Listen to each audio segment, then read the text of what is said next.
Welcome to the Cheplak Live podcast, where we bring to you from the trenches proven, tested strategies and tactics for business leaders. And today I have my great friend Miranda from Affinity Group here, and she is the Chief Operating Officer of the #1 EXP team in Canada. And so I'm really excited to hear from an operations perspective. I know those of you that are watching and listening are too, because we hear so much from the sales side. So Miranda, thank you for being here. Thank you for having me. Really excited to chat. Good. So let's go real quick into what got you into real estate and then how you evolved into this very important role. And sometimes probably you feel like it's insanity riding alongside a visionary. So take us back and bring us forward, if you would. Sounds good. Okay. So my journey in real estate, I know if you ask most real estate agents, they're going to say, oh, well, I got into real estate because I love houses and watching HGTV. Not the case. So I went to school for international business management with a specialization in supply chain and operations. So you'll see how this thread is going to get weaved through here. Right. So bit of an operations background here for the degree. So upon finishing that, I was working in a small business and got my hands on all parts of the business, the sales, the marketing, the website development, actually being front facing, running tours, and just building the business in all different aspects. So it was a really cool confidence builder for myself. After that, it was kind of like, okay, what's next?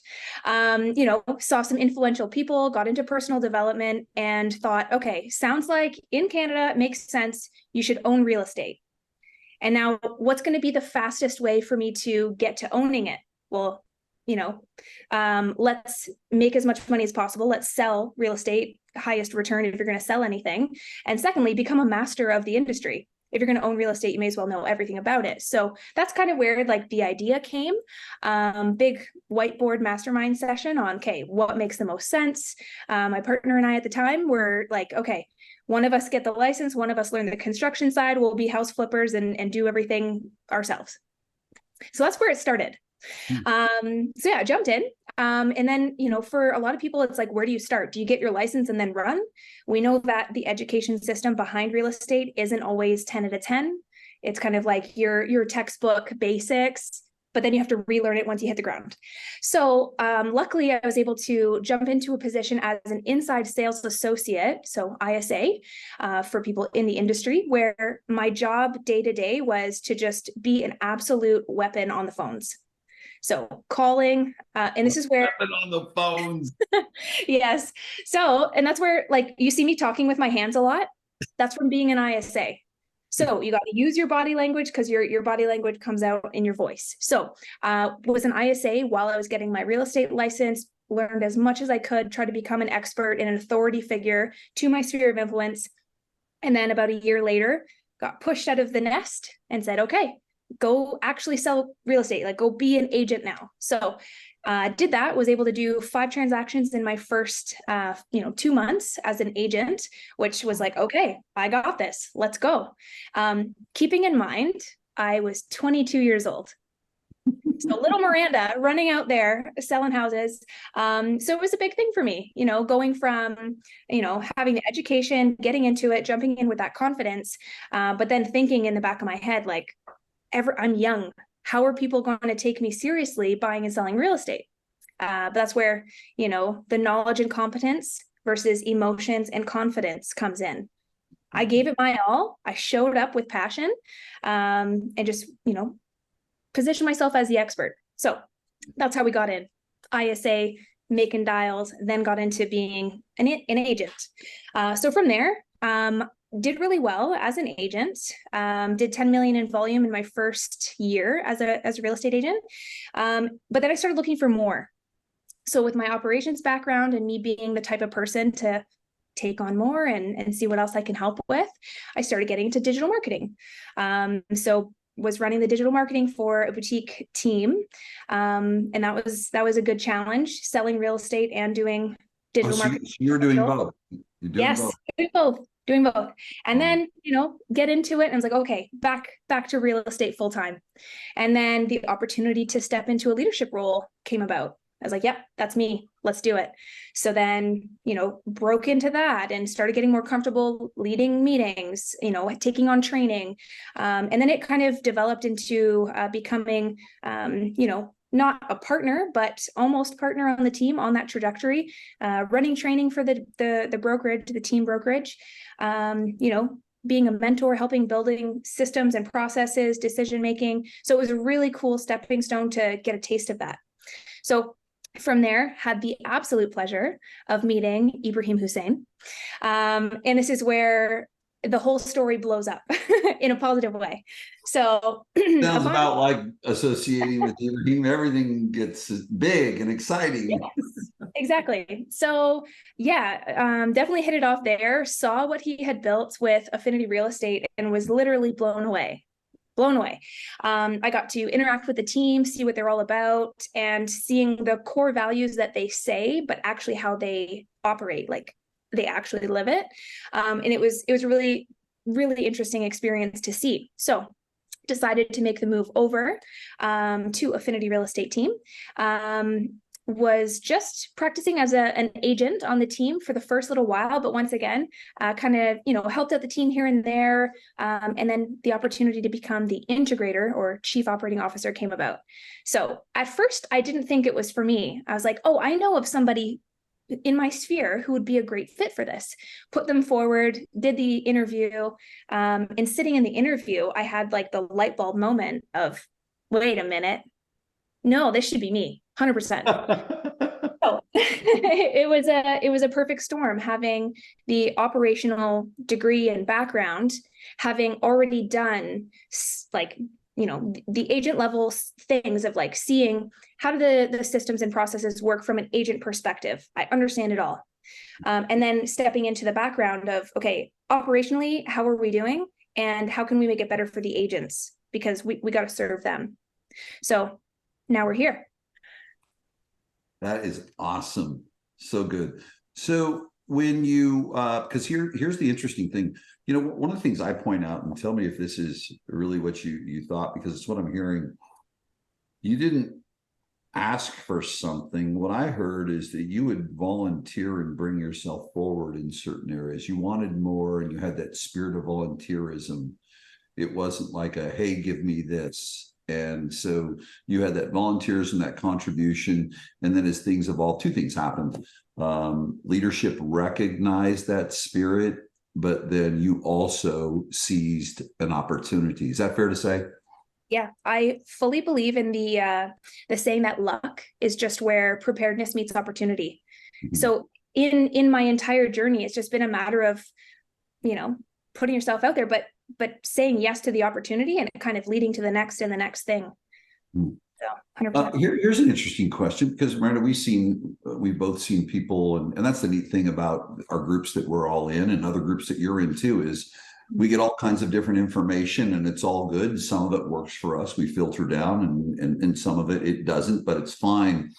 Talk to me about this. Do you think you could have, this is a good one. Do you think you could have jumped into this role you're in today if you had not sold real estate? Okay, this is a really good question. I like this one. Yeah. We've got friends we know that are in your role that do great, and they don't have that back. I mean, it's just, just the way it is. Yeah. Okay. So this is a really good question. I think it certainly gives me a giant leg up. Sure. In my ability to just step in, and I can relate to the agents. They get it. Maybe there's mutual respect both ways. I get the hard work that they're doing. They understand that I know what they're going through as well. And then from a system standpoint, like I get how a typical agent would see it and use it, and the typical problems that they might run into, so we can kind of remedy it. So I think having sold real estate really gives it like a level playing field with the team to say like, hey, I've been where you're at and I see where you're going. I can help you get there. Could you do it having not been in real estate? I think 100%, but you're just going to have I think a very open mind to kind of grasp these concepts as quickly as you can and be a quick implementer. So I think it's definitely a leg up piece. And, this is one of the things I've mentioned before is that if you're looking for an integrator, someone to step into this position or any position in your organization, look inside first. Because you might already have the skill set in your organization to just level them up, rather than bringing somebody in who now has to learn the industry plus the culture plus everything you already have running. So good. So I don't know if I don't know which one is tougher on this one, whether it would be someone that came from outside of the organization but has actually the resume. Like this person has been a COO, they've been in that role, and now they're going to come in from outside the organization. Or would it be tougher from some, and I'm talking about good old acceptance and respect that you have to garner, because we never talked about this, because you are operating a high performance team, big hearts, of course, but a high performance team, and then to, is it tougher to do that, or is it tougher to rise up from the ranks and, oh, wait a minute, now she's the boss? Talk about, and I'm not here to debate which is tougher, because either way, when I integrate someone new into a job where they're outside, you've got to integrate in and indoctrinate a certain way. Yeah. Tell us how you did it, and also for others to hear this, because I think too many people make a mistake. And I'll show my whole card. They just jump right in, and I'm going to do things this way, and I'm going to prove everything. Right. My guess is you didn't do that, because that there's an art and science to this. How would you, and how did you? Because here's the good news. I get to hear, I speak with Ibrahim Thursday. He was on the West Coast. So he did it. I think he wanted to impress me. He'll watch this, so he'll tease us. He wanted to impress me. John, this is 4:55 a.m. I'm on the West Coast. This is the earliest I've ever done a coaching call. I want you to know. I said, and you look like you're not disheveled. Anyways. Yeah, that's good. How did you, because here's one thing he's never done. He's never come to me from the moment you took the role to this day on a call. Hey, are Miranda and I working through things, projects? Yes. But it's never been, gosh, she's not fitting in, I'm getting resistance. I would have expected it from anyone new in your role. She's not fitting in, and some of the things she's trying to put in there, and not listening to me. Talk to everyone that's listening and watching on how you really merged your way into the organization, because I think it's overlooked. Yes. Okay. So the relationships, doing the work, everything, the people that you're leading, the whole shooting match. So the great thing is that before I officially joined the team, I got to kind of, we do something called call night every Wednesday, where the team is in, we have a good culture around it. Everybody comes in, they're doing their follow-up calls, and then we eat dinner together. So that call night was an awesome experience for me to kind of dip my toe in and, get to see people, how they're operating, sit beside them while they're doing their calls. But then at the end, actually just have dinner and be like, hey, who are you?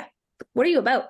And connect. So that was a great piece before actually entering the organization. And then upon entering, I think the best thing you can do, whether you're an agent joining a team or someone taking on a role in a team or organization, when you get in, zip your lips and observe. Yeah. Just watch. Yes. Okay. Because I think just that point that you said, when people step into a role, there's this internal feeling of, oh, I have to prove myself. Yes. I have to come up with the good ideas and do this and run. No.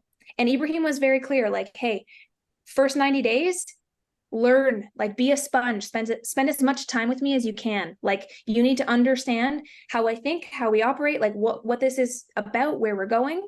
I've always considered myself like a true contributor in any area of my life, as well as a loyal person.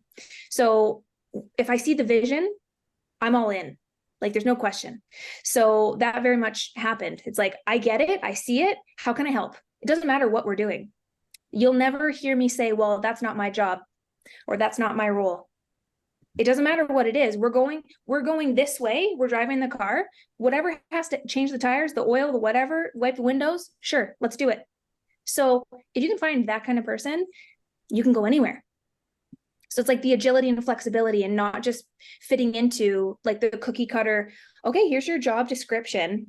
Monday to Friday, here's the time. No, it's like, are you all in on taking us into this direction? Yes. Really good. How often, this is broad, but I know you'll drill down to it. You did a great presentation on this. It's remarkable, and I can't wait to hear it again. Your job's to tell him no. That's a big part of it, because they get out there. How do you, for other people in operations, when these wild ideas and they go off the reservation, talk about how you, especially coming new into the role, how do you tell the visionary, the team leader, the CEO no? Talk to us about that. Yeah. Okay. So it's not easy, especially for my personality type, being a yes person, where I would, if I had like 10 hands, I would try to do everything, but that's not possible humanly. And it becomes a little bit of a problem if you have too many open loops and you're not closing the loops.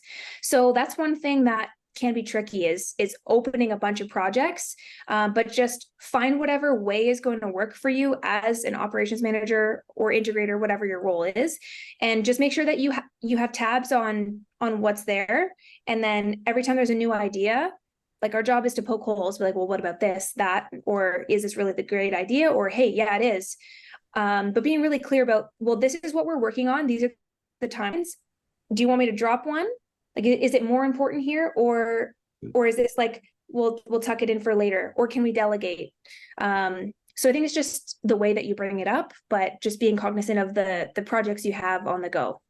I want you guys to hear what you said. I want to hear what you said. And it's so important. You've got to be in for, I know Miranda, and maybe it does take bravery, maybe not, because you just always have this stoic presence about you. But I think we all have these things inside of us, which I think they're healthy and we question. But the critical piece is being able to say, what would you like for me then to put to the side so I can go here?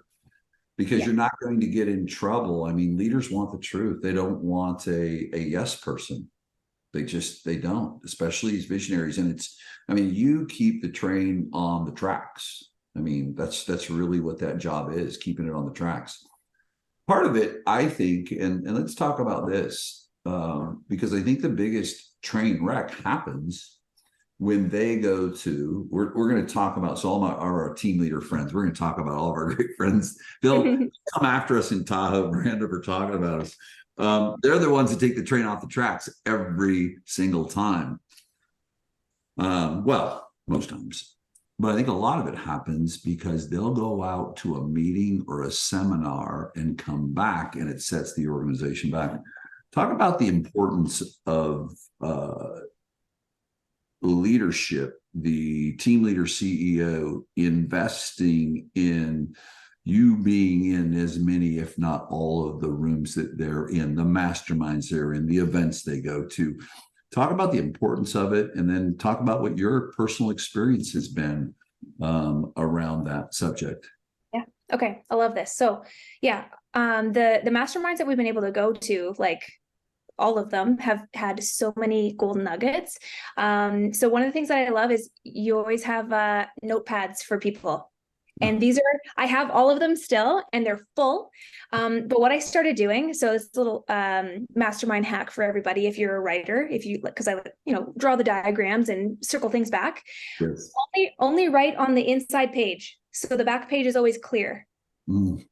So that way, when you're flying home, you bring even out, sit together. It's like, okay, let's go back through this. But on that other side, we're going to do the implementation notes. So it's like all of the stuff's on one side of your page, and on the other side, that's where you're going to come back, different color pen or whatever. And you're going to be writing the little extras in there. How are you going to implement? So as best you can, immediately after those, and it doesn't have to be like, offsite mastermind, even if it's like, our Monday night calls or whatever it is, taking that time to say, okay, what do we love about this? What can we implement? And then just making sure it's aligned with where you're going. If anything, I would say we're very good at being quick implementers. We're incredibly agile. If something's not working, we'll stop it. If something seems like it's going to be a great thing to implement, yep, we're running, we'll get it done. Like we moved systems in 1 month. Follow-up boss said we were crazy. and we did it. So we can do things quickly, but just making sure you're on the same page as to, okay, we got all these really good things. What do we actually want to go implement now, and what are we going to come back to later? Mm-hmm. Yeah. Being in the same room is great because you need to make sure you're actually on the same page. It's one thing to say, hey, I heard this great idea and trying to relay it, versus having both experienced. It's like, hey, what did you get out of this? And what did I get out of that? Right. And you've been in your role how long now? It's 2 years? No, I like that you think that. Just Feels coming like up. that in a good way. What, 18 Yeah. months? No, just coming up on a year, actually, if you can believe that. Okay, so this is really good for team leaders and for you integrators and chief operating officers that are listening to this, to apply pressure to your team leader. And it's not, there's tons of events. Yeah, of course, John, you want to pressure him because you're an event guy. Listen, there's tons, go to them all. How many events have you gone to, sales trainings, masterminds, conventions where, and I know you're not going somewhere for entertainment, just to be clear, so everyone knows that. You're not a convention goer, lobby dweller. You're there on a mission. How many, if you're guessing, have you gone to that the organization is invested in, and you've invested your time? Because it's not easy for you, because it can, oh my God, working on the road and flights, it takes you away from your time. How many have you gone to, do you think? Okay, so I don't know how many, but I can tell you, so because I'm in Canada, I have a Canadian phone plan. So my phone bill from being in the States, pretty much 15 days of each month, is through the roof.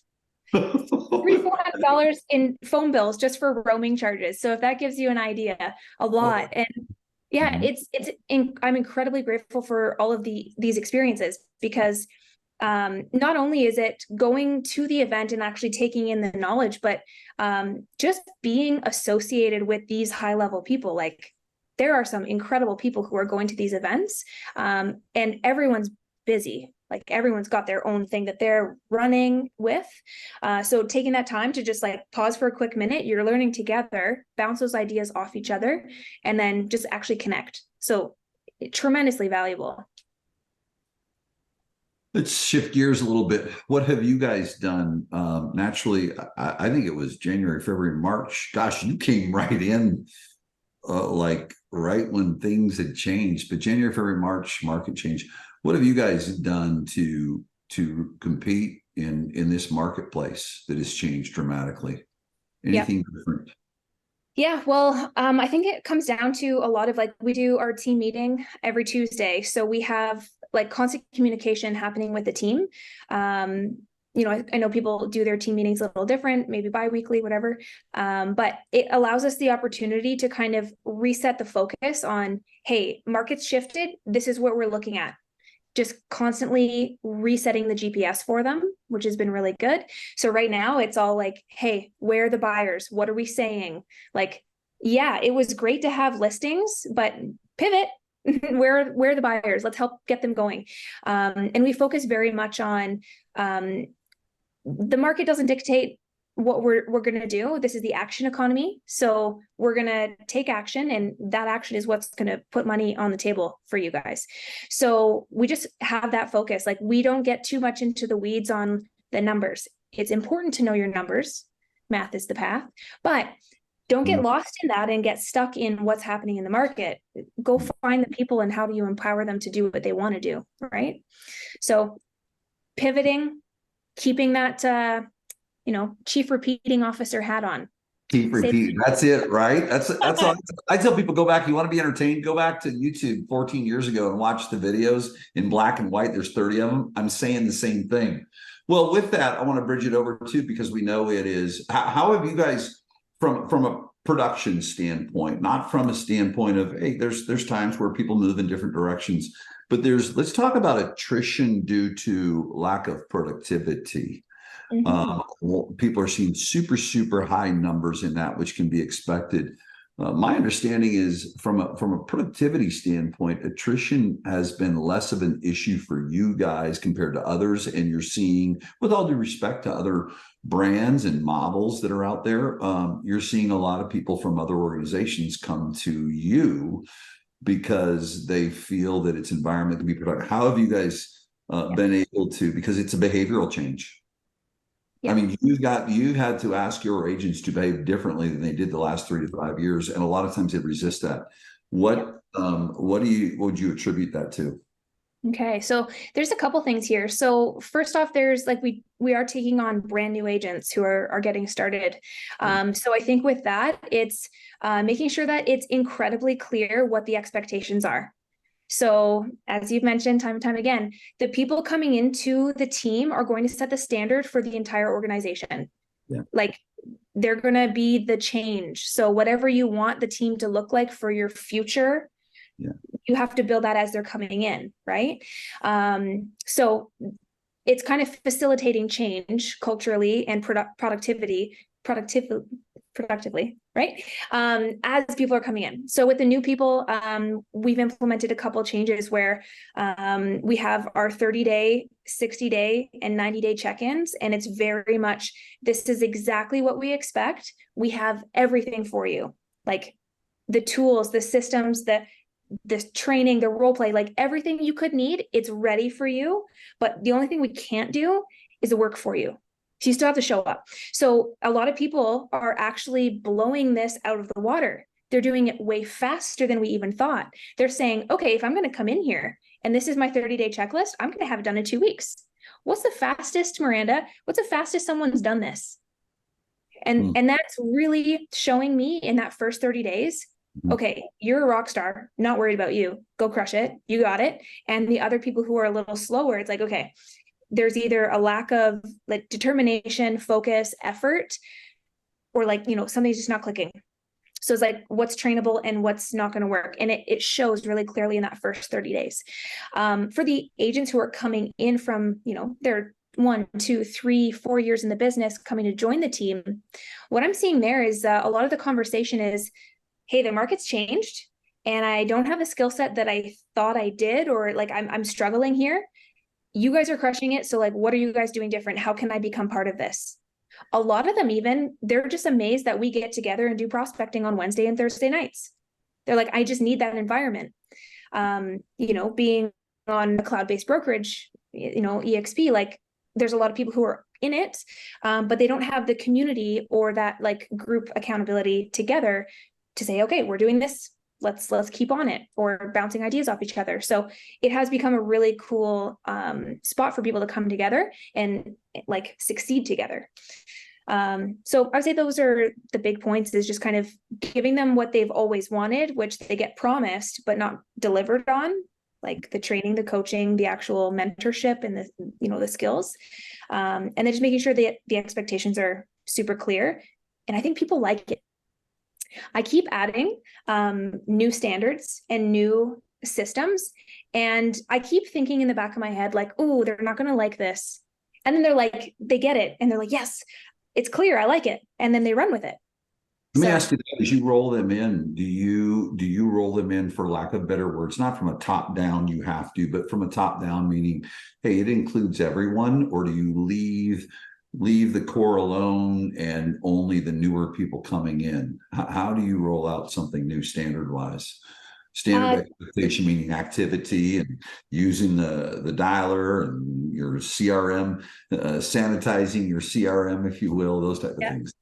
Yes. Okay. So changes get rolled out usually in our team meeting. So everyone's in attendance. Like we have really good attendance for that meeting.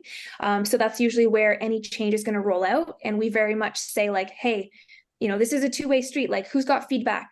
Or sometimes we'll have 99% of something created, and we'll say, hey, John, like, what do you think? Do you like this? Would you have any changes? Not every time, but we'll get feedback so that they're part of that decision-making process and they can buy in, right? Be heard, buy in, and then we're all in. Let's go. For some of the activity, though, like for new agents coming in, those standards are trickled in with the newer agents that are the new recruits or the new people joining, and that kind of just floats through. So systemized ones roll out to everyone. Production-based ones are either the people who are struggling, who need that little push up, say, hey, let's do a 30-day ramp up for you? What do you need? Let's make a little plan for you and for the new people coming in. Really good. How about this one though? Any resistance from existing agents with the recruiting that takes place? So talk to me about what's the mindset of them as they see you guys bring people in?